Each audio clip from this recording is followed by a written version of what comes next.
नमस्कार शेतकरी बांधवांनो.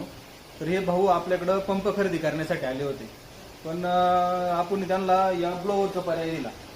तर या ब्लोअरचं काम असं आहे का, तो सिंगल मोटरच्या पंपाला एकदम डबल मोटर सारखा प्रेशर देतो, म्हणजे जवळपास पेट्रोल पंपासारखाच प्रेशर देतो.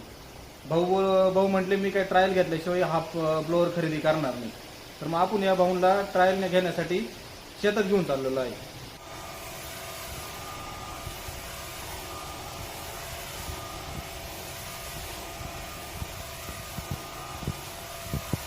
सिंगल मोटरचा पंप होता, पण ते काही त्याचा प्रेशरच मिळत नव्हता. त्याच्यामुळं मग मी दुकानात गेलो, म्हणलं आता मला नवीन पंप घ्यायचा आहे, पण मग त्याला 3000 रुपये खर्च होता. मग दुकानदारांनी मला आयडिया दिली का हे नवीन मार्केटमध्ये आलेलं आहे, हे तुम्ही घेऊन बघा, याची ट्रायल घ्या, का याच्यामुळं तुम्हाला मोठ्या पंपासारखा प्रेशर मिळत आणि कमी खर्चामध्ये काम होईल. म्हणून मग मी हे ट्रायलला आणलं, तर मला योग्य वाटलं, म्हणून मी हे घेतलेलं आहे. आणि घेवडा, वालवड आणि वांग्यासारख्या पिकांसाठी या जास्त प्रेशरची गरज असते, म्हणून हे प्रोडक्ट चांगले आहे असं मला वाटतं.